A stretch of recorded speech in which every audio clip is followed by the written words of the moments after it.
Kanchipuram వకుడా silks నాణ్యత మా ప్రాధాన్యత. మదీనాగూడ, మియాపూర్, హైదరాబాద్ లో త్వరలో శుభారంభం. దిల్రూబాలో యాక్చువల్గా లవ్కి సంబంధించింది అని చెప్పేసి టీజర్ చూసిన తర్వాత మనకు అర్థమైపోతుంది. ప్రేమ చాలా గొప్పది మ్యాగీ, కానీ అది ఇచ్చే బాధే చాలా భయంకరంగా ఉంటుంది. దీన్నే టైటిల్గా తీసుకోవడానికి గల రీజన్ ఏంటి? బేసిక్గా దిల్రూబా అంటే అరబిక్లో ఒక అందమైన అమ్మాయి, అంటే అమ్మాయిలకు పెట్టే అందమైన పేరు. ఇప్పుడు దిల్రూబా అన్నప్పుడు చిరంజీవి గారి సినిమాలో కావచ్చు, పవన్ కళ్యాణ్ గారి సినిమాలో కావచ్చు, లేకపోతే రామ్ చరణ్ గారి సినిమాలో, సో అది ఎన్నో ప్రతిసారి భలే అనిపిస్తూ ఉంటుంది. So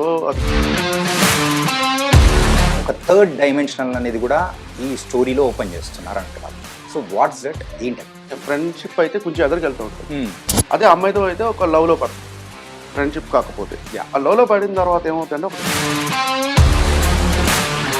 Dilruba movie.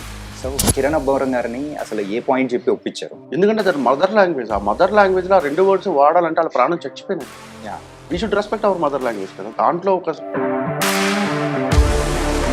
నేను ఈ ఎక్స్ప్లెనేషన్ ఇంత ఇచ్చినంటే కిరణ్ ఒకటే మనకు అద్దరిపోయింది పాయింట్ చేస్తాను సార్. ఇదైతే complete it's not an character driven movie అనుకోవచ్చా? It's character driven movie. వాటి క్యారెక్టర్ అంతా సినిమా అంతా నడుస్తూ ఉంటుంది. Not that kind of story అంటున్నాను. యానిమల్ కానీ లేకపోతే అర్జున్ రెడ్డి. ఎందుకో కొంచెం పూరి గారి షేడ్స్ అండ్ సందీప్ గారి షేడ్స్ కొంచెం కనిపిస్తున్నాడు. So what you say? సినిమాలు చూసే సినిమాని చేయడం నేర్చుకున్నాం అంతే. స్క్రీన్ ప్లే రాయడం అక్కడే నేర్చుకున్నాం. త్రివిక్రమ్ లాగా ఉన్నాను లేకపోతే పూరి లాగా ఉన్నాను అంటే ఆయన నిజంగా ఈ గివెన్ గిఫ్ట్ ఉంది. అంటే నన్ను అలా అడ్రస్ చేయడం అనేది ఆయన దృష్టిలో, ఆయన పాయింట్ ఆఫ్ వ్యూ నాకు కనిపించినందుకు చాలా హ్యాపీనెస్ ఫీల్ అవుతుంది. ముందు మూవీస్లో చూడని కిరణ్ అబ్బవరం ఈ మూవీలో మనం చూస్తున్నాం. చాలా డిఫరెంట్గా ఉంది. నా హీరో పాయింట్కి ఎగ్జిట్ అయ్యాడు, తర్వాత సీన్స్కి ఎగ్జిట్ అయ్యాడు, తర్వాత ద వే ఆఫ్ డైలాగ్స్కి ఎగ్జిట్ అయ్యాడు. అంటే ఆయన ఎగ్జిట్ అయిన దేనికి? ఆ ఎమోషన్ అది కూడా లవ్లో తెచ్చే తంటాలు, అది కూడా ఒక కైండ్ ఆఫ్ దానికి కూడా ఒక పర్ఫెక్ట్ క్యారెక్టరైజేషన్ అనేది కూడా ఉంటుందని కూడా అన్నారు. ఫస్ట్ హాఫ్లో డ్రామా జరుగుతుంది ఆ బైక్ మీద. So you will love it. ఆ బండి విలన్ అని రాసింది, అలా ఎందుకు రాసింది? సో ఇవన్నీ ఏంటంటే అవుట్పుట్ చూసిన తర్వాత ఆయన రెస్పాన్స్ ఏంటి? టచ్ చేసుకుని పడుతున్నాం బ్రో, గట్టి కొడుతున్నాం, కంగారు పడకండి అంటే ఓకే. నాది ఎప్పుడు ఒకటే మైండ్ సెట్ అండి. ఎగ్జైటింగ్గా యాక్షన్ కూడా కొంచెం డిఫరెంట్గా ఉంటేనే పీపుల్ చూడడానికి థియేటర్లో అయినా కానీ ఈవెన్ ఓటీటీలో అయినా చూడడానికి ఇంట్రెస్ట్ చూపిస్తాం. మరి ఈ మూవీలో ఎలా ఉండబోతుంది? ఆ కారణం తెలియకపోతే ఫైట్ లేదు. పూర్తి హీరో వచ్చాడు, నలుగురు కొట్టాడు, వెళ్ళిపోయాడు అంటే ఇష్టపడలేదు జనాలు, అలా చూడడానికి కూడా ఇష్టపడలేదు. సో అవి మైండ్లో పెట్టుకుని ఎక్కడ యాక్షన్ కావాలి, ఎందుకు ఫైట్ చేస్తున్నాడు.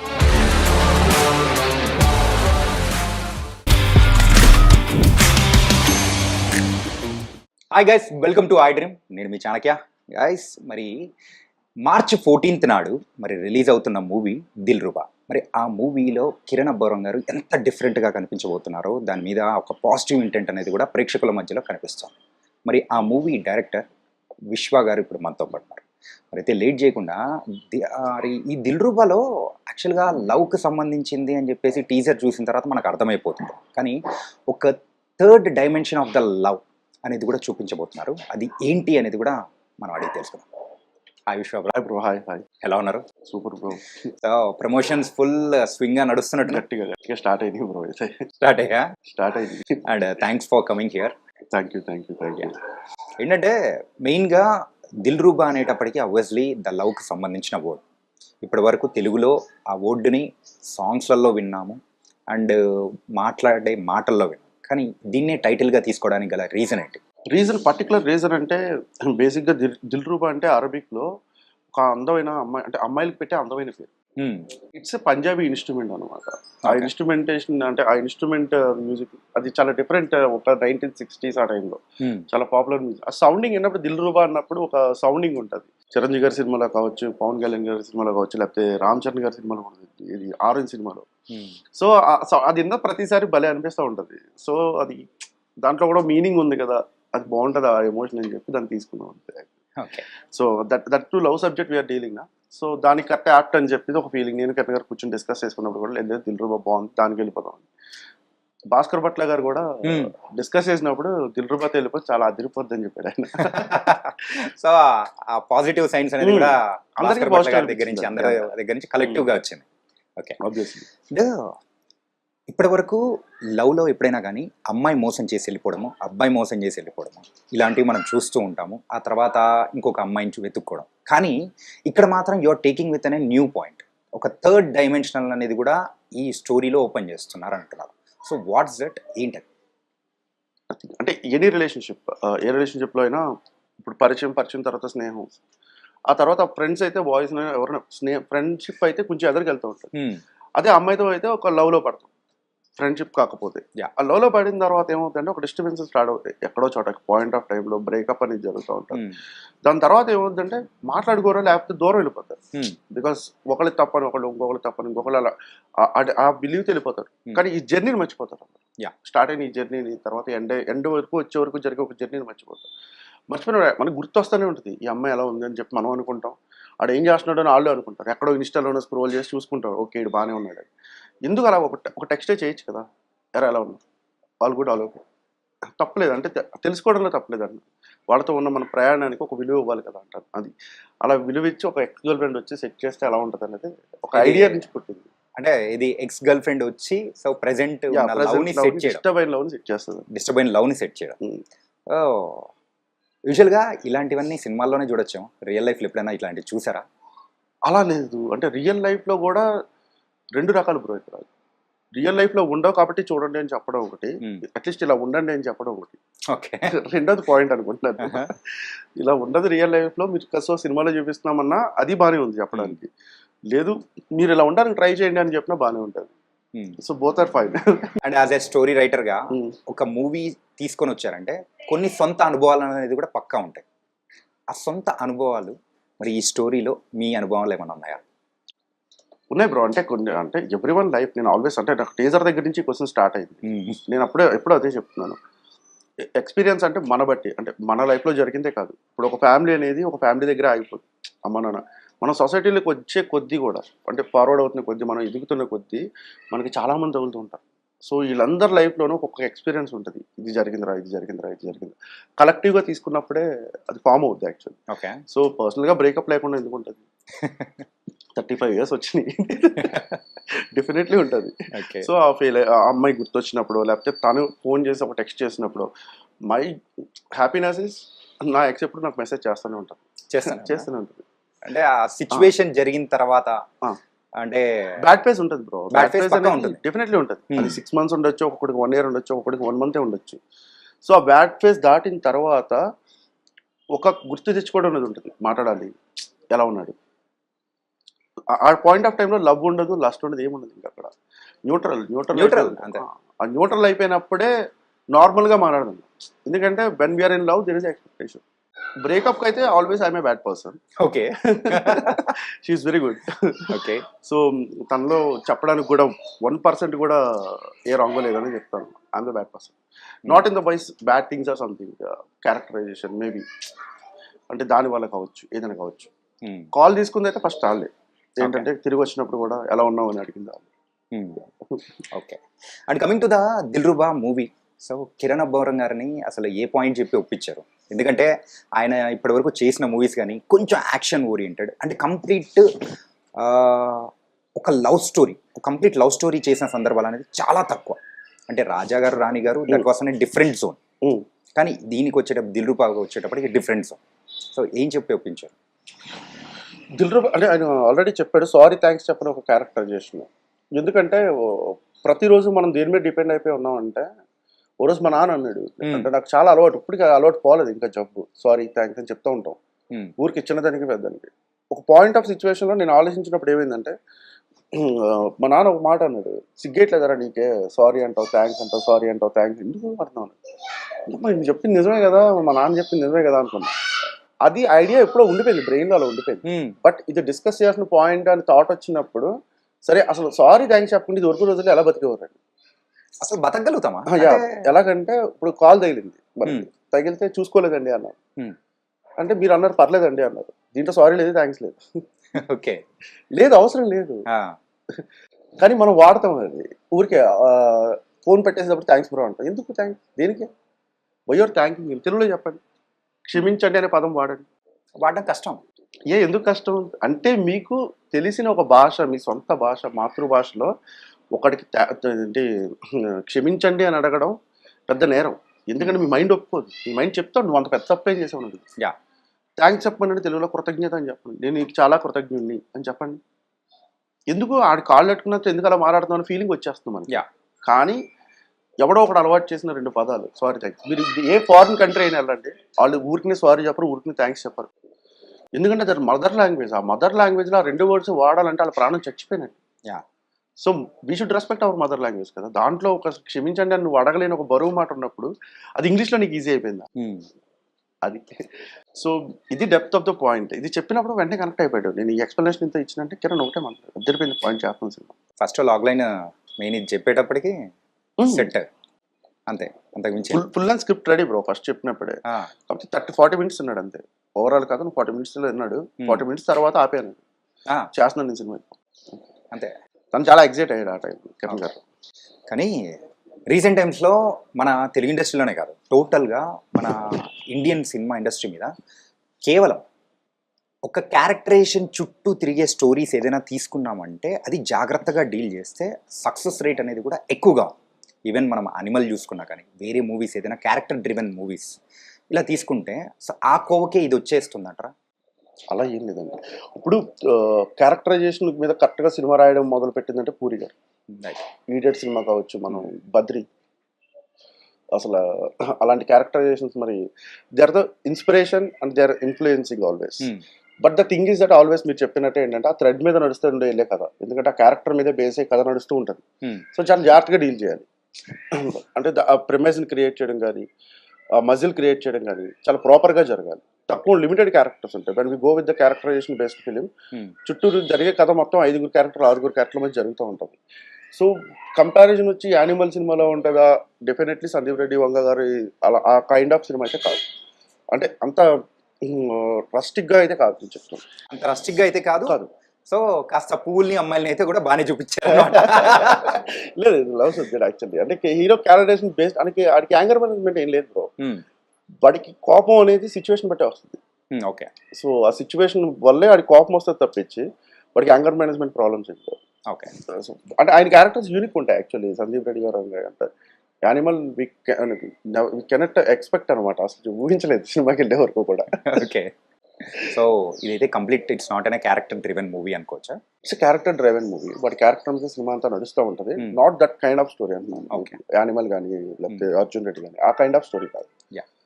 అండ్ మీ యొక్క స్టోరీ కానీ అంటే యూజువల్గా చెప్తున్న విధానం, ఆ ట్రైలర్ టీజర్ దాని నుంచి ఒక్కసారి అబ్జర్వ్ చేసుకుంటే ఎందుకో కొంచెం పూరి గారి షేడ్స్ అండ్ సందీప్ గారి షేడ్స్ కొంచెం కనిపిస్తున్నాడు. So what you say? దీని గురించి మేము ఆల్రెడీ ప్రెస్ మీట్ లో కూడా గట్టిగా అడిగారు కదా. చాలా గట్టిగా అడిగారు. బేసిక్ గా ఏంటంటే ప్రెస్ మీట్ లో కూడా చెప్పొచ్చాను అదే. ఇప్పుడు సినిమా అనేది ఈ రోజు స్టార్ట్ అయింది. ఇంకా మనం రామారావు గారి దగ్గర నుంచి ఇప్పుడు వచ్చిన జూనియర్ ఎన్టీఆర్ గారి వరకు అందరినీ మనం చూసుకుంటానే వస్తాం మన ప్రయాణంలో. కొన్ని 100 సినిమాలు చూసుంటాం మనం. సో సినిమాకి మన సందీప్ రెడ్డి వంగ గారు చెప్పినట్టు మాకు ఏ ఇన్స్టిట్యూట్ అక్కర్లేదు. ఎందుకంటే మనకి ఏ ఇన్స్టిట్యూట్ ఉండదు. మనం సినిమాలు చూసే సినిమాని చేయడం నేర్చుకున్నాం అంతే. స్క్రీన్ ప్లే రాయడం అక్కడే నేర్చుకున్నాం. అదే మనకి రిఫరెన్స్, అదే మనకి గురువు. సో ఈ ప్రాసెస్లో పూరి గారి సినిమాలు చాలా చూసుంటారు, తర్వాత సందీప్ గారి సినిమాలు చూసుంటారు, తర్వాత త్రివిక్రమ్ గారి సినిమాలు చూసుంటాను. అంటే రీసెంట్ టైంలో చెప్తున్నాను. జంజల్ గారి దగ్గర నుంచి మొదలు పెడితే రైటింగ్ విషయంలో చాలా మందిని మనం ప్రేరణ తీసుకుంటాం. ఇది కాకుండా బుక్స్ ఉన్నాయి. పూరి గారు చదివిన చలం పుస్తకాలు అయ్యి ఉండొచ్చు. అంటే ఎగ్జాంపుల్ త్రివిక్రమ్ గారు చదివిన ఎద్దునపడి సులోచన అనే పుస్తకాలు కావచ్చు. అంటే చాలా వేల పుస్తకాలు చదివి ఉండొచ్చు. వీటిల్లోంచి మనం కూడా ఇండస్ట్రీకి వచ్చినప్పుడు మనం కూడా అదేగా చేస్తాం. సో వాళ్ళ సినిమాకి వెళ్తాం, పొద్దున్న టికెట్ కొనుక్కుని వెళ్తాం. సర్వసత్యమూర్తి రిలీజ్ అయింది, వెళ్తాం, చూస్తాం. నాన్న గురించి ఒక విలువైన మాట చెప్పాడు, అది ఎక్కడో స్ట్రైకింగ్గా ఉంటుంది. మనం కూడా ఇలా రాయాలరా అనిపిస్తుంది. అమ్మ నాన్న తమిళమ్మకి వెళ్తాం, అక్కడ ఏదో సినిమా అదే చూసుంటాం. ఇవన్నీ ఏంటంటే వాళ్ళు they are inspiring us positively. ఎందుకంటే రైటింగ్లో ఒక స్టైల్ క్రియేట్ చేశారు, ఒక బ్రేక్ క్రియేట్ చేశారు వాళ్ళు. కానీ మీ గురించి చెప్పేటప్పుడు కూడా త్రివిక్రమ్ శ్రీనివాస్ గారు ఎంగేజ్లో ఉన్నప్పుడు సో ఎలా అయితే సో కలంతో మనందరినీ కూడా ఎంటర్టైన్ చేశారో, ఇప్పుడు విశ్వ కూడా అలా మనల్ని ఎంటర్టైన్ చేయబోతున్నాడు అని చెప్పేసి కిరణ్ గారు అంత కాన్ఫిడెంట్గా చెప్పారు. So how do you take it? Take లేదు బ్రో, అది హ్యాపీనెస్ కాదు, అది బరువు, బాధ్యత పైన. ఎందుకంటే ఏ మాత్రం చిన్న మిస్ఫైర్ అని వీళ్ళే ఎక్కేస్తారు అందరూ. సో తను జాగ్రత్తగా డీల్ చేయాలి. ఈ సినిమా వరకు అయితే చెప్తున్నాను, త్రివిక్రమ్ లాగా ఉన్నాను లేకపోతే పూరి లాగా ఉన్నాను అనేది ఆయన నిజంగా ఈ given gift to me that. అంటే నన్ను అలా అడ్రస్ చేయడం అనేది ఆయన దృష్టిలో, ఆయన పాయింట్ ఆఫ్ వ్యూలో నాకు కనిపించినందుకు చాలా హ్యాపీగా ఫీల్ అవుతున్నాను. Okay. But the thing is that at that same time రేపు March 14 సినిమా రిలీజ్ అవబోతుంది. అది చూసిన తర్వాత ఎవరైతే మీరు ఉన్నారో లేకపోతే ఆడియన్స్ ఉన్నారు, the same applause they give to me, I will take. అంటే నేను సక్సెస్ అయినది ఫస్ట్ మీట్. రెండోది ఏంటంటే వాళ్ళు శిఖరం ఎక్కడో ఉన్నారు, నేను ఇప్పుడే ఒక చిన్న బట్ స్టార్ట్ అయ్యాను అనమాట. సో ఇది నాకు రెస్పాన్సిబిలిటీ అవుద్ది. అంటే నేను రాసే నెక్స్ట్ సినిమా కావచ్చు లేదా నెక్స్ట్ మాట కావచ్చు, ఏదైనా చాలా జాగ్రత్తగా ఉండాలి. ఎందుకంటే వాళ్ళతో కంపేర్ చేసి వదిలితే వాళ్ళు తీరిపోద్ది. అంటే స్టార్టింగ్ సినిమా ట్రైలర్ టైంలో కానీ ప్రీ రిలీజ్ టైంలో కానీ సో అనడం ఈజీనే, కాకపోతే ఆ బరువు మోయడం అనేది చాలా కష్టం. అది ఇంత పెద్ద బోర్డింగ్ అనేది యూజ్ చేశారు. సో కొంతమందికి అయితే ఏమవుతుందంటే అది తలకెక్కేస్తూ ఉంటుంది, ఇంకొంతమంది అంటే బాధ్యతగా తీసుకొని నెక్స్ట్ అనేది వెళ్ళే అవకాశాలు అనేది ఉంటుంది. మిమ్మల్ని చూస్తుంటే బాధ్యతగా తీసుకొని ముందుకు వెళ్ళేటట్టు, బరువుగా ఫీల్ అయ్యేటట్టు అనిపిస్తుంది సార్. అదే బ్రో, పోలికలు అంటే ఒకేలా ఉండడం కాదు, లక్షణాలు. అదే మన లక్షణాలు ఎలా వస్తాయి? ఇప్పుడు మా ఫాదర్ పోలిక నాకు వచ్చింది లేకపోతే మా అన్నయ్య పోలిక నాకు వచ్చింది అంటే నేను బిహేవ్ చేసే బిహేవ్లో వాళ్ళు కనబడతా ఉంటే వస్తుంది. రైట్. అలాగా మన ఇండస్ట్రీ కూడా ఒక సినీ కళామ తల్లి అంటే దీంట్లో మనకి చాలా మంది ఫాదర్స్ ఉంటారు, చాలా మంది మదర్స్ ఉంటారు. ఇది రైటర్లు కావచ్చు, ఇన్స్పిరేషన్స్. వాళ్ళ లక్షణాలు ఎక్కడో ఒక చోట కొంచెం తగులుతాయేమో. తగిలినప్పుడు ఏంటంటే మనం కూడా అలాగే ఆలోచించడం మొదలు పెడతామేమో అంతే.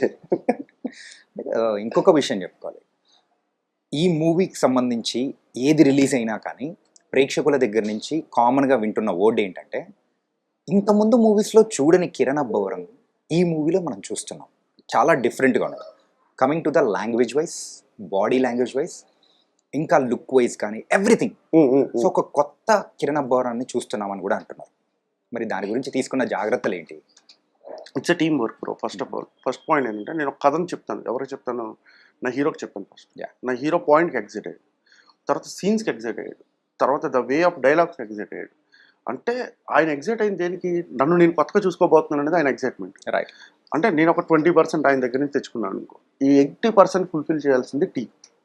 ఎలాగంటే ఇప్పుడు ఫర్ ఎగ్జాంపుల్ నా ప్రొడ్యూసర్ ఒప్పుకోవాలి ఫస్ట్, లేదు మేము కిరణ్తో వెంట్రో భాగ్యం అంటే ఎక్స్పెక్ట్ చేస్తున్నాం అండి అంటే సెట్ అవుతుంది. సో ఆయనకి ఏంటి, ఓకే రవి గారికి చెప్పినప్పుడు ఎగ్జైట్ అయిపోయింది, ఓకే కిరణ్ కొత్తగా చూపించడానికి దీంట్లో ఏదో ఉంది. తర్వాత ఓకే ఆయన అయిపోయాడు. తర్వాత ఒక మ్యూజిక్ డైరెక్టర్, ఒక లిరిక్ రైటర్, ఒక కాస్ట్యూమ్ డిజైనర్. కాస్ట్యూమ్ డిజైనర్ అంటే పేరు చెప్పాలి ఖచ్చితంగా, హర్ష చల్లపల్లి. బట్ చెప్పిన వెంటనే వాడు చేసింది ఏంటంటే, వాడు డిజైన్స్ రెడీ చేసుకుని వచ్చాడు. అంటే ఒక పేపర్ మీద రెడీ చేసుకుని వచ్చి, ప్రజెంటేషన్ రెడీ చేసుకొచ్చి కిరణ్కి వెళ్తాం బాగుంటుంది, ఈ కాస్ట్యూమ్స్ అయితే అదిరిపోతుంది, ఇప్పుడు దాకా వెళ్ళలేదు ఎక్కడ ప్లే. ఒక హెయిర్ స్టైలిస్ట్ దగ్గరికి వచ్చేటప్పటికి హెయిర్ స్టైలిస్ట్ జరుగుతూ ఉంటాయి, దానికి ఒక లక్కీ అని చెప్పి మ్యాట్ సెలూన్ దాని దగ్గరికి తీసుకెళ్తాయి. ఒక 6-7 స్టైల్స్ ట్రై చేసాం కిరణ్ గారితో. ఆయనకి ఏదైనా నచ్చిందో, మాకు ఏదైనా నచ్చిందో, కామన్గా ఒక ఒపీనియన్కి వచ్చాం, ఈ లుక్ బాగుంది అది. సో ఇలాగ ప్రతి ఎలిమెంట్లోనూ కెమెరామెన్ ఎవరు, మన విశ్వాస్ డానియల్ గారు ఆల్రెడీ కిరణ్ గారితో 4 సినిమాలు చేశాడు. ఇది 5th ఫిల్మ్ అయినా కానీ చాలా కొత్తగా చూపించాలంటే ఆయన ఏ పాయింట్ ఆఫ్ వ్యూలో చూస్తున్నాడు ఆయన చెప్పాడు, ఎక్స్ప్లెనేషన్ ఇచ్చాడు. లేదు సార్ ఇలా వెళ్దాం, ఈ ప్యాటర్న్లో వెళ్దాం, ఈ ప్యాటర్న్లో వెళ్తే మనకి ఒక కొత్త విజువల్ వస్తుంది ఆయన మీద. సో ఇలాగ అందరూ, ఈ నాట్ 1%, ఎవ్రీ1 కూర్చుని తయారు చేసిన ప్రోడక్ట్ ఇది. So I'm very happy for that. Music director కావచ్చు, fight master Prithvi master. So Prithvi master కూడా డిజైన్ చేస్తున్నప్పుడు ఎలా కంపోజ్ చేద్దాం, కొత్తగా ట్రై చేద్దాం అంటే ఆయన అడిగాడు ఎలా చేద్దాం అంటే, సార్ పాట మీద ఫైట్ వెళ్దాం అన్నాం. పాట మీద ఫైట్ చేద్దాం అని. సో ఆ పాట మీద ఫైట్ చేసాం. అంటే లైక్ మన అలా వైకుంఠపురం మూవీలో కూడా సేమ్ లైక్ కైండ్ ఆఫ్ అంతే, అదే అలాంటిది. సో వీటన్నిటికి బేస్ మేము క్రియేట్ చేసుకున్న తర్వాత లొకేషన్ పై చేయాలి, ఇప్పుడు షూట్ చేయాలి. వైజాగ్ అనుకున్నాం. వైజాగ్ అనుకున్న తర్వాత మనకు వైజాగ్లో ఏంటంటే నెంబర్ ఆఫ్ బీచెస్ కానీ నెంబర్ ఆఫ్ లొకేషన్స్ కానీ తక్కువ. వైజాగ్ మన వాళ్ళు అందరం బాగా ఎక్స్ప్లోర్ చేస్తాం. అసలు ఇప్పుడు కదా, ఎప్పటి నుంచో చాలా ఎక్స్ప్లోర్ చేస్తాం. ఏ ఫ్రేమ్ పెట్టినా కానీ ఇక్కడ దొరికేస్తామనే ఉందా. సో కో డైరెక్టర్ సురేష్ గారు వచ్చారు. సురేష్ గారు వచ్చిన తర్వాత ఏంటంటే అలా వైజాగ్లో షూట్ అనుకుంటున్నాం. షెడ్యూల్ అంతా వేసిన తర్వాత అప్పటికి అర్జున్ రెడ్డి జరిగింది, దయ కూడా అయిపోయింది. దయానికి వెబ్ సిరీస్ వచ్చింది, ఆయనే దానికి కో డైరెక్టర్ అనమాట. సో ఆయన ఏం చెప్పాడంటే, కాదు ఇలాగా మ్యాంగ్లూర్కి వెళ్ళొచ్చు కదా, ఏంటి ప్రాబ్లం ఉన్నారు. మ్యాంగ్లూర్కి వెళ్తే ఏంటి అంటే 40 to 50 బీచెస్ ఉన్నాయి అక్కడ. ఓకే. తర్వాత సర్ఫింగ్ కానీ అన్ని జరుగుతున్నాయి అక్కడ. సో ఒకసారి చూసిరండి, వెళ్ళి చూసొద్దాం, వెళ్ళి మీకు నచ్చితే ఓకే, విజువల్ కొత్తగా ఉందని మీరు అనుకుంటే ఓకే, లేకపోతే మీరు అన్నట్టు వైజాగ్ వెళ్దాం. ప్రొడ్యూసర్ అంటే సరే ఒకసారి వెళ్ళి చూసారండి మీరు, కెమెరామెన్, ఆర్ట్ డైరెక్టర్ నలుగురు వెళ్ళి చూసారంటే వెళ్ళి చూడగానే స్టన్ అయిపోయాం అసలు. అంటే మనం ఎక్కడ ఫారెన్ వెళ్దాం, అసలు ఇక్కడే తిరగడానికి బోల్డ్ ప్లేస్లు ఉంటాయి మనకి. మనం ఇండియన్ ఎక్స్ప్లోర్ చేయలేదు సరిగా, మళ్ళీ మనం ఫారెన్ అనుకున్నాం. సో చూసిన తర్వాత ఫిక్స్ అయిపోయాం ఇంకా లేదు, visually will get the beauty. So ఆ విజువల్ గ్రాండియర్ అంతా రావడానికి one of the reason Suresh గారు, ద సెకండ్ ఈజ్ మన ఆర్ట్ డైరెక్టర్ సుధీర్ గారు, ఇలాగా. సో మనకి అది ప్లస్ పాయింట్ ఉంది actually. Okay, and coming to the Rukshar. రుక్సార్ని మనము ప్రీవియస్ మూవీస్లో చాలా చూసాం, అమ్మాయి ఎలా ఉంటుంది, ఏం చేస్తుంది. కాకపోతే ఈ మూవీలో సో తన క్యారెక్టరైజేషన్ వైజ్ కానీ చాలా డిఫరెంట్గా ఉండబోతున్నారు. ఎందుకంటే టీజర్లో మీరు చూపించింది కంప్లీట్ ఏంటంటే అమ్మాయి అబ్బాయిని అవాయిడ్ చేస్తున్నట్టు కనిపించింది, కానీ ట్రైలర్ విషయానికి వచ్చేటప్పటికి మాత్రం అలా లేదు. అమ్మాయే అబ్బాయి చుట్టూ తిరుగుతున్నట్టు కూడా కనిపిస్తుంది. ఏంటిది? వెరీ అంటే తను ఎలాంటిదంటే ఒక థియేటర్ ఆర్టిస్ట్ లాంటిది. అంటే సినిమా ఒప్పుకున్నాను, వచ్చాను, చేశాను, వెళ్ళిపోయాను, సమస్య లేదు. స్క్రిప్ట్ తనకి ఫుల్ పంపించాలి, తను ఫుల్ స్క్రిప్ట్ పంపించాలి. తను ప్రిపేర్ అయిన తర్వాత తను ఫోన్ చేస్తే షెడ్యూల్ పెట్టాలి. షెడ్యూల్ పెట్టిన తర్వాత ప్రతి సీన్ ప్రిపేర్ అవుతాం. తనకి వాయిస్ నోట్స్ పంపిస్తే తెలుగుని రికార్డ్ చేసి పంపిస్తే తను ప్రిపేర్ అవుతుంది. ప్రిపేర్ అయిన తర్వాత ఎక్స్ప్రెషన్లు అన్ని ఫోన్ చేసి అడిగిన తర్వాత ఇక్కడికి వస్తుంది. ఇక్కడికి వచ్చిన తర్వాత తను ప్రాక్టీస్ చేస్తుంది. ప్రాక్టీస్ చేసిన తర్వాత సెట్లోకి వస్తుంది. అంటే తను ఏం చేస్తుందో ఆ సీన్ మీనింగ్ దగ్గర నుంచి, ఆ సీన్ సెన్స్ దగ్గర నుంచి అన్నీ తనకు కావాలి. తను వేసుకునే కాస్ట్యూమ్స్ వరకు కూడా ఆ రోజు వేసుకుంటుందంటే why this film demand this costume అని కూడా అడుగుతుంది. So she something very beautiful అంటే ఆ విషయంలో, పెర్ఫార్మెన్స్ విషయంలో. తర్వాత సినిమాలో చూపించడానికి 2 షేడ్స్ అంటే ఏం లేదండి.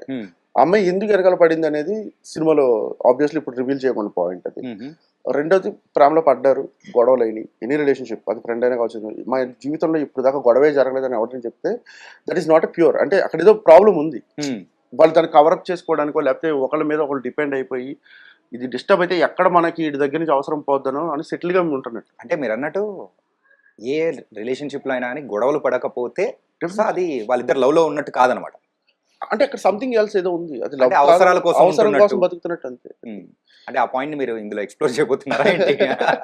అలా ఉండదు, జనరలైజ్డ్ గా చెప్తున్నాను. ఓకే, మనమే నమ్మం వీడు ఎందుకు నాతో గొడవ పడలేదని సాయంత్రానికి ఆ అమ్మాయి కూడా ఓడద్ది, అది మాత్రం ఉంటుంది.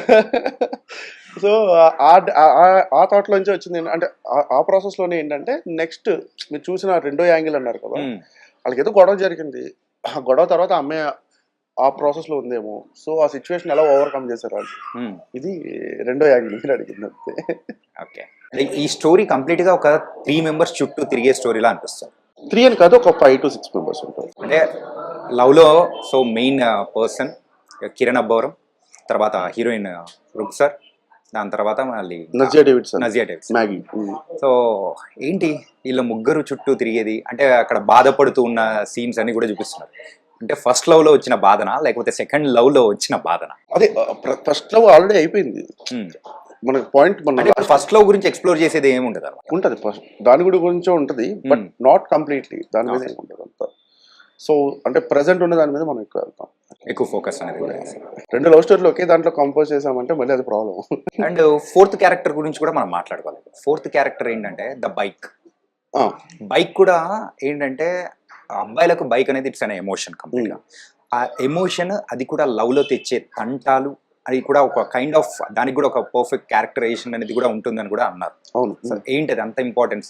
లైక్ RX-100 ని మేము అట్లా ఆ టైప్ లో మేము ఏమైనా ఊహించుకోవచ్చు? అదేం లేదు, సినిమాలోనే చూస్తే బాగుంటది యాక్చువల్లీ ఆ బైక్ అనే 4th క్యారెక్టర్ ఎలిమెంట్. సో మీరు అక్కడే బాగా ఎంజాయ్ చేస్తారు, అంటే ఆ సిచ్యువేషన్ బాగా ఎంజాయ్ చేస్తారు. ఫస్ట్ హాఫ్ లో డ్రామా జరుగుతుంది ఆ బైక్ మీద, so you will love it. Okay, ఆ బండి విలన్ అని రాసింది, అలా ఎందుకు రాసింది, సో ఇవన్నీ ఏంటంటే చిన్న చిన్న హ్యాపీ ఎలిమెంట్స్ అనమాట. చూసుకున్నప్పుడు కాలేజ్ స్టూడెంట్స్ కానీ అందరికి అది బాగుంటది, అది మీ సినిమాలో ఎంజాయ్ చేస్తారు. కానీ అంటే మ్యూజిక్ డైరెక్టర్ ని చూస్ చేసుకోవడం ఇంతకు మీ కాలా లేకపోతే కిరణ్ గారి కాలా? ఎందుకంటే ప్రొడ్యూసర్ అండి రవి గారు కాలా. రవి గారు కొన్ని విషయాలు అసలు కాంప్రమైజ్ అవ్వడం, అంటే ఎడిటర్ విషయం కావచ్చు, కేఎల్ పరేడ్ గారిని తీసుకుని, తర్వాత మ్యూజిక్ డైరెక్టర్ కావచ్చు, అంటే ఎక్కువ బడ్జెట్ ఎక్కువ వాళ్ళకి. అంటే ఆబ్వియస్లీ ద బెస్ట్ మ్యూజిక్ వాళ్ళ దగ్గర నుంచి వచ్చినప్పుడు, వాళ్ళు ఆల్రెడీ కొన్ని సక్సెస్ఫుల్ సినిమాలు చేస్తున్నప్పుడు వాళ్ళని హైర్ చేసుకోవడం అనేది కొంచెం టాస్క్. ఎందుకంటే ఆ సక్సెస్ఫుల్ కాంబో అనేది కూడా ఇక్కడ నడుస్తుంది.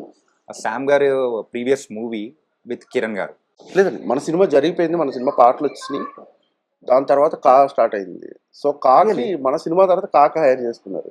మన వర్క్ నచ్చి కిరణ్ గారు హైర్ చేసుకున్నారు. ఓకే. అది జరిగింది. సో నేను అది ముందే అనుకుంటున్నాను, లేదు. రిలీజ్ అయింది కాబట్టి అందుకోసం అలా. రవి గారు ఇస్ ద ఫస్ట్ పర్సన్. నేను రవి గారు వెళ్ళాం, చెన్నై వెళ్ళాం, తీసుకెళ్ళాడు ఆయన.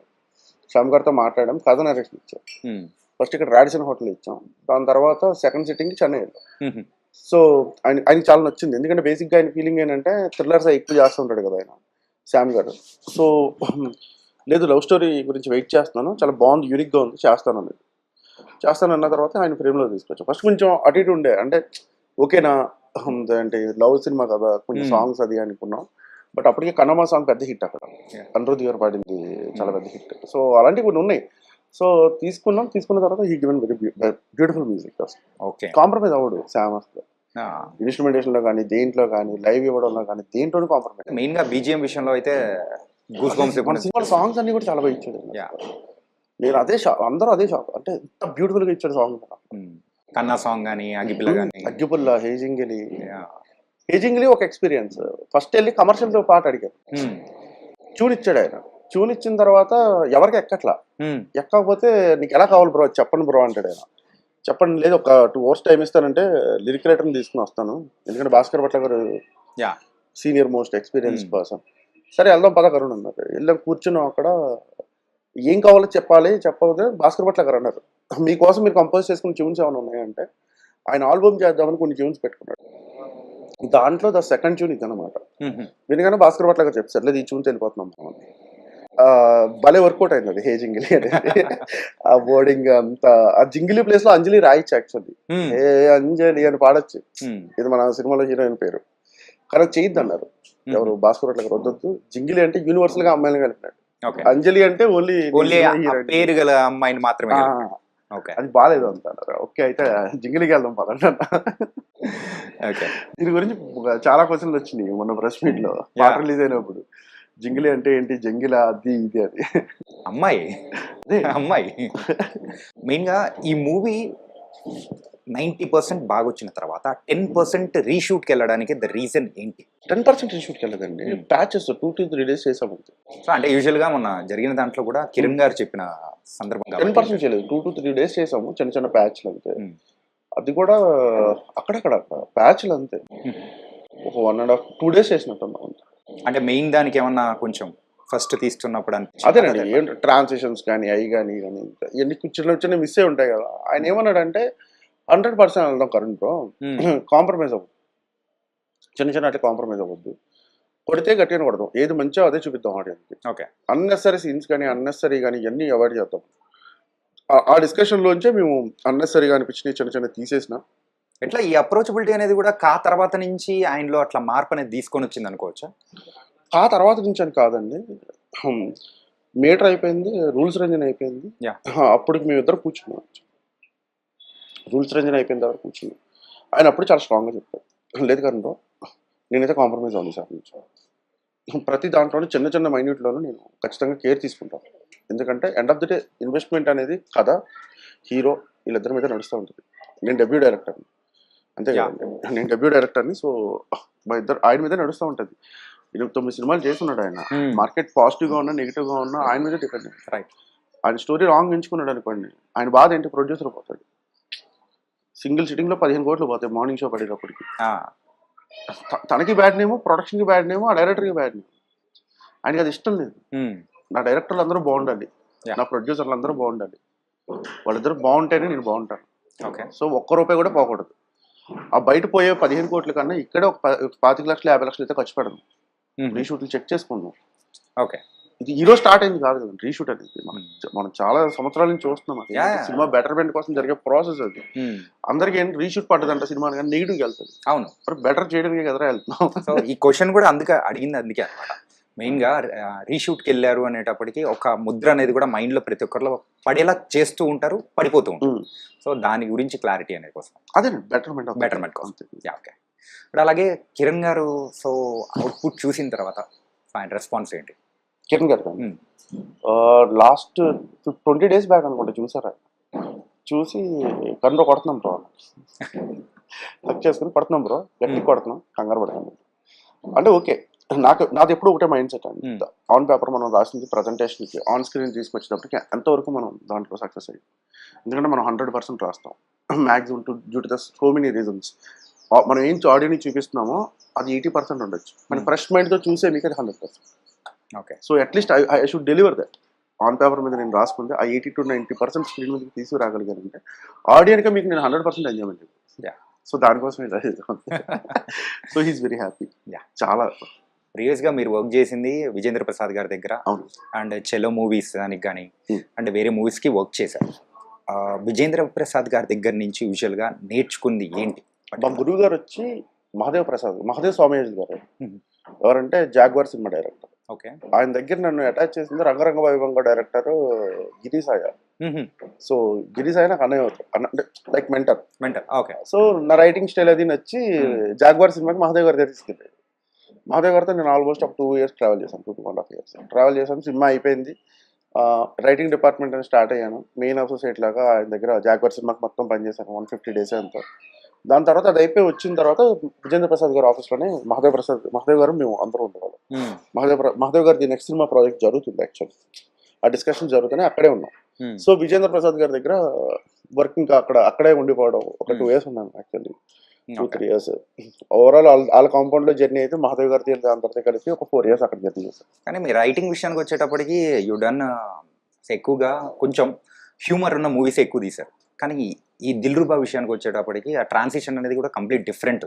అదేనండి, రైటర్గా ఉన్నప్పుడు ఏముంటుందంటే ఇప్పుడు 4 ఇళ్ళు తిరుగుతూ ఉంటామండి, 4 కాంపౌండ్లు తిరుగుతూ ఉంటాం, 4 డైరెక్టర్లు కలుస్తుంటాం, 4 రకాల ఐడియాలజీలు ఉంటాయి వాళ్ళకి.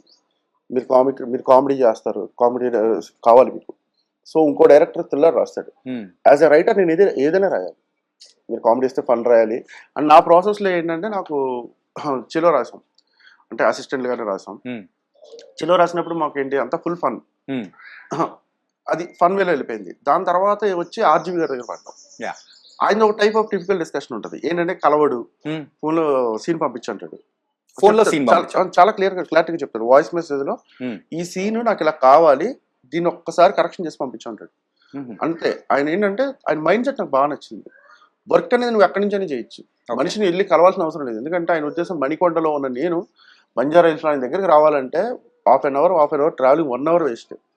అదే నా ఇంట్లో కూర్చొని ఫోన్లో కమ్యూనికేట్ చేస్తే అయిపోయింది, 10 నిమిషాలు అయిపోయింది పని. సో అదొక డిఫరెంట్ ఎక్స్పీరియన్స్. ఆయనతో పన్నే ఉండదు, ఇది రైటింగ్ విషయంలో చెప్తున్నాను. అప్పుడు చేస్తున్న 3 సినిమాలు వేరే ఆయన. దాని తర్వాత ఇద్దరిలోకం ఒకటే సినిమాకి అసిస్టెంట్ రైటర్గా రాశాను, అంటే అబ్బుర్ రవి గారు రాశారు. ఆ తర్వాత నన్ను పిలిచారు మళ్ళీ రాయమని, అంటే ఏ కరెక్షన్లు ఉన్నాయి, తర్వాత చిన్న ఒక వెర్షన్ కావాలి అంటే పిలిచారు. సో అదొక కైండ్ ఆఫ్ మూవీ, అదొక లవ్ స్టోరీ మూవీ, కొంచెం సాడ్ లవ్ స్టోరీ. సో అలాగే డిఫరెంట్ జోనల్స్ అయింది. But my genre of mind, అంటే నా కథలు నేను చేయాలనుకున్న సినిమాలు ఇలాగ పవర్ ప్యాక్డ్ గానే రాయాలనుకుంటాను.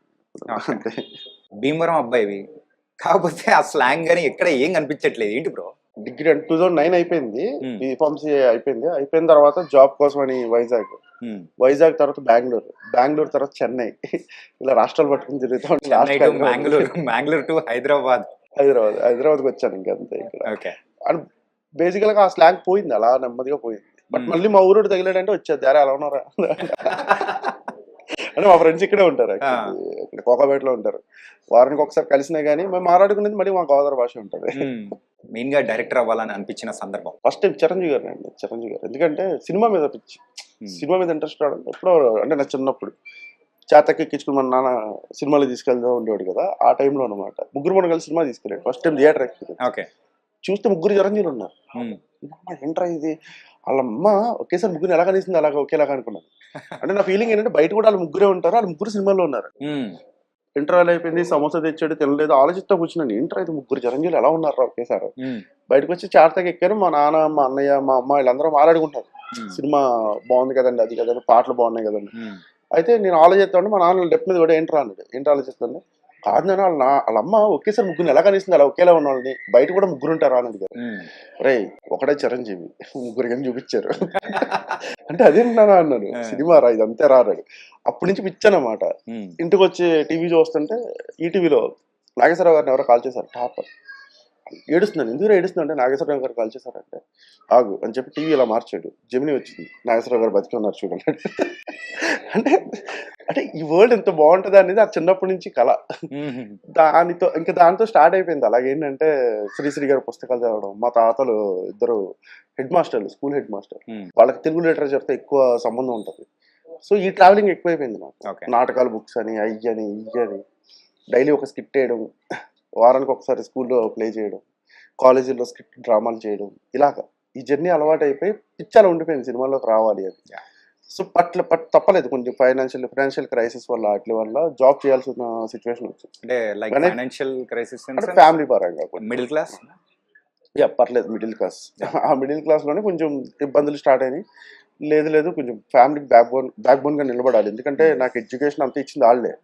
సో మనం పిచ్చి ప్యాషన్ అనుకుని చెప్పి ఇప్పుడు వెళ్ళి హైదరాబాద్లో కూర్చుంటే పనులు ఎవరు అని చెప్పి జాబ్ స్టార్ట్ చేసాం, మార్కెటింగ్. ఆ మార్కెటింగ్ కాస్త దాంట్లో ఒక పీక్ స్టేజ్కి వచ్చేసి ఇంకా బాగుంది, అంటే పర్లేదు సంపాదించాం, ప్రాబ్లమ్స్ అన్ని కొంచెం సెటిల్ చేసాం అన్నప్పుడు వన్ ఫైన్ డే మా నాన్నకి ఎవరికి చెప్పలేదు, మా అమ్మకి చెప్పాను అంతే కూర్చోబెట్టి, ఇలా ఇండస్ట్రీకి వెళ్తున్నానంటే షీ సపోర్టెడ్ మీ అలాట్. అసలు ఒక్క సెకండ్ కూడా ఈ రోజుకి అందరూ చనిపోయారు, మా నాన్న, గ్రాండ్ మదర్ అందరూ, వాళ్ళు ఎవరికి ఈ రోజుకి తెలియదు ఇండస్ట్రీలో ఉన్నట్టు. She managed for almost 5 years. అసలు చెప్పేది కదా ఎక్కడ ఉన్నాడంటే బెంగళూరులో ఉన్నాడు అంతే. కానీ మీరు ఇలా మాత్రం మూవీస్ చుట్టూ తిరుగుతూ ఉన్నారు. Nice bro. సో ఎక్కువగా ఈ మూవీకి సంబంధించి యాక్షన్ ఎపిసోడ్స్ అనేది కూడా ఎక్కువగా ఉంది. ప్రజెంట్ ఇప్పుడున్న జనరేషన్ పీపుల్ యాక్షన్ అంతగా చూస్తున్నారా? ఏదైనా అది కూడా ఎగ్జైటింగ్గా యాక్షన్ కూడా కొంచెం డిఫరెంట్గా ఉంటేనే పీపుల్ చూడడానికి థియేటర్లో అయినా కానీ ఈవెన్ ఓటీటీలో అయినా చూడడానికి ఇంట్రెస్ట్ చూపిస్తాం.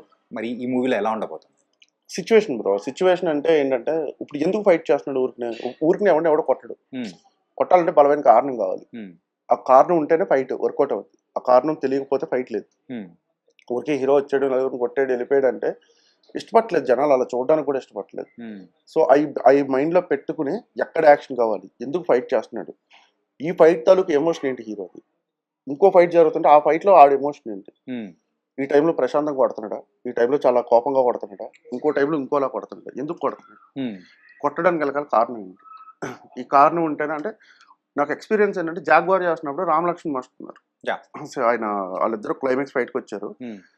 క్లైమాక్స్లో మేము రాయలేదు, అప్పటికి మాకు ఫైట్ ఉంది అంతే, క్లైమాక్స్లో ఫైట్ అయిపోవాలి. వాళ్ళు వచ్చిన తర్వాత కూర్చుని క్లైమాక్స్ ఊరికి నాలుగు ఫైట్ పెట్టమంటే చేయమంటే చేయలేమండి అన్న. ఎవరు? రామ్ లక్ష్మణ్ చేయలేమండి అలాగా అన్నాడు. ఎందుకంటే ఫైట్ చేయడానికి ఒక హోల్డింగ్ పాయింట్ కావాలి కదా. నేను అప్పుడు ఆ సినిమాకి అసిస్టెంట్ రైటర్ని, అసోసియేట్ డైరెక్టర్ని, అమ్మా వీళ్ళేంటారా ఫైట్ చేయడానికి ఎమోషన్ అంటారు, హీరో వస్తాడు కొడతాడు వెళ్తాడు అంతే కదరా ఈ సినిమాలో అయినా జరిగేదాన్ని. అది డీకోడ్ చేయడానికి ఆయన అన్నాడు రేపు పొద్దున్న ఎల్లుండి నుంచి ఫైట్ కదా ఒకసారి డీకోడ్ చేయండి అన్నాడు. హోటల్ రూమ్లో కూర్చొని నేను మా డైరెక్టర్ ఇంకొక అసిస్టెంట్ కూర్చుని ఏం చేద్దాం ఎలా వాళ్ళు ఎమోషన్ అడుగుతారు.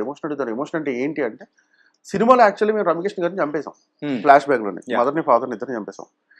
అది డీకోడ్ చేయడానికి ఆయనకి ఏం అక్కర్లేదు, మనకు డిస్కషన్కి ఏంటంటే మనుషులు కావాలి, కూర్చోవాలి అంతే.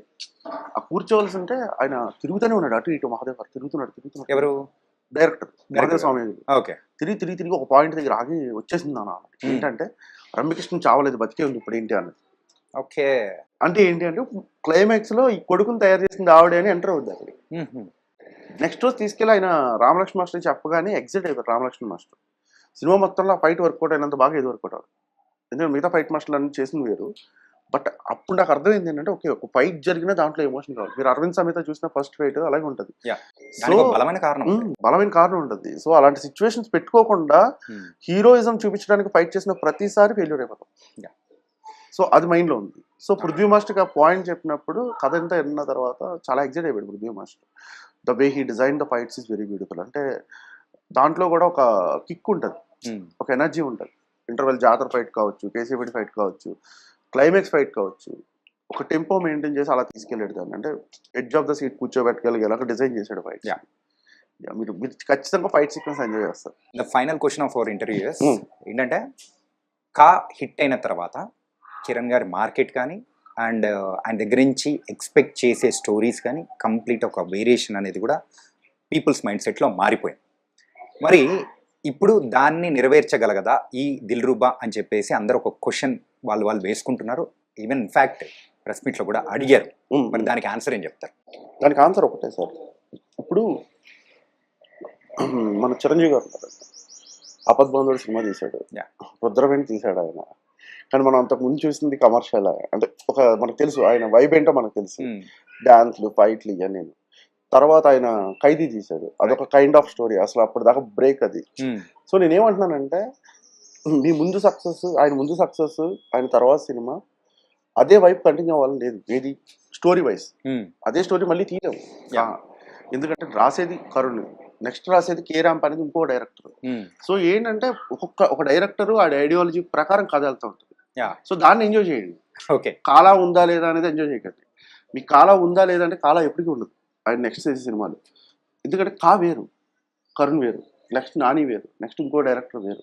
So the story, what the story is going to tell, what the director want to tell the audience, ఇది వెరీ ఇంపార్టెంట్. దాంట్లో మీరు చూసిన మీ 9 సినిమాల హీరోలు మన హీరో ఎలా ఉన్నాడు, ఎంత బాగా పెర్ఫార్మెన్స్ చేశాడు, ఈ కథని ఎంతవరకు ఆడియన్స్ ఓన్ చేసుకునే ఫీల్ ఇచ్చాడు, ఇది ఒక్కటే పట్టించుకోండి అంతే. Okay, don't compare with anything.